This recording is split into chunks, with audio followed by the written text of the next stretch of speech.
Good morning. So today's beach meditation with me and my doggy Happy is about femininity.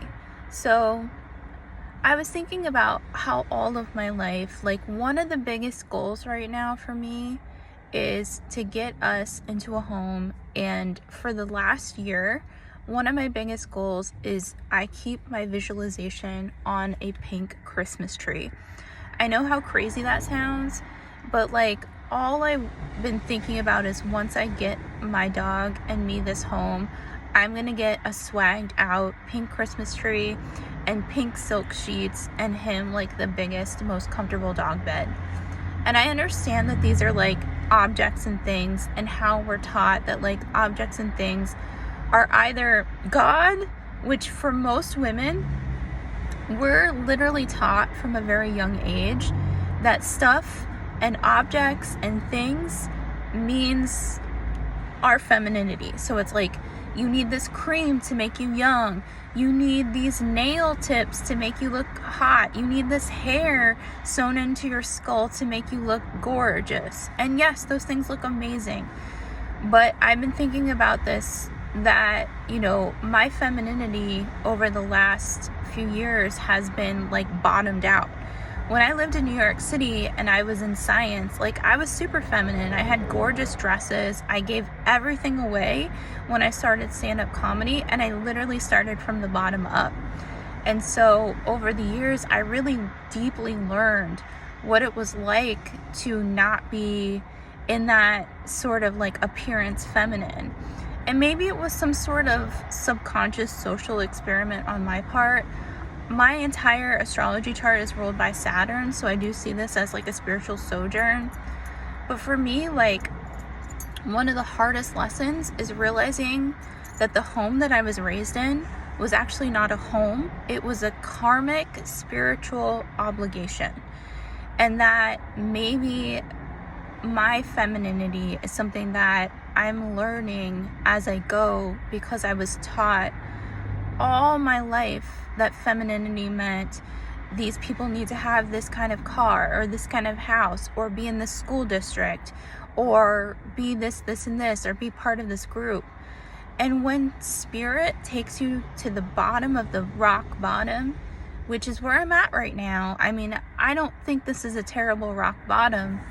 I think that my rock bottom is learning who people really are when you don't look a certain way or you're not part of a certain tax bracket. But what I do know is that I'm very proud of whatever I'm trying to do right now, which is just get myself back into comedy from a space of like being like, I love LA. I love what I learn here.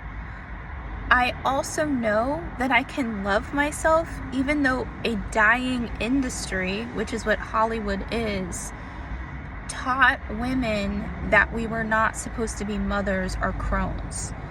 And that is femininity to me. The deep depths of feminine wisdom as a giant lifted truck goes by, which is my life. Like a loud lifted truck just drives on by. That's the deep feminine wisdom. And so that's something I'm learning right now, and that's something that the ocean is helping me learn, is like, how do I get in touch with that deep feminine energy, as opposed to being like, maybe my hair looks like not beautiful right now, maybe my face doesn't look, maybe I'm not a certain size that the, you know, the cattle drivers of Hollywood have taught us need to be the beautiful size. I mean, we've seen the trends of things like being twiggy skinny to being like BBL, to now that BBL is like getting out of style. Although I don't think big butts get out of style, but I grew up in a place where big butts were not in style, and I grew up with a fat ass. So like, the thing that changed my life was like J-Lo, who was considered big at the time when I was younger, changing the fact that like women can have asses. So like I've seen these trends for women over the years, and now I'm just trying to know that the deep feminine inner wisdom is the most important of all. And to me, that has to be my divine feminine right now. And I'm just like posting this video about, I don't know if there's any woman out there where you're just like, I can't handle this anymore. Just know, like, I'm here trying to figure this out. And I'm literally trying to figure this out as I'm living in my car, as I'm trying to observe society, as I'm trying to remind myself that, like, I am not a tax bracket. I am not, you know, on a TikTok with fancy cars. I'm literally trying to figure this out as I go along in my life. It has been an experience. It is an experience of faith. And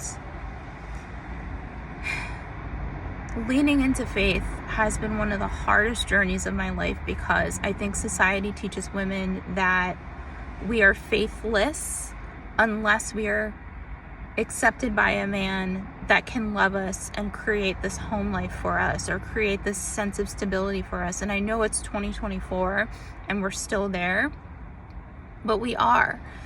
And it sucks that women have to deal with this all the time. It sucks that there's so many things to say right now, but I really just want to say, like, women's wisdom is the most powerful wisdom out there. And I'm going to keep on talking about my visualizations and keep that pink Christmas tree as like my pinnacle for my mental vision board of, like, this is when I know I created a home from scratch.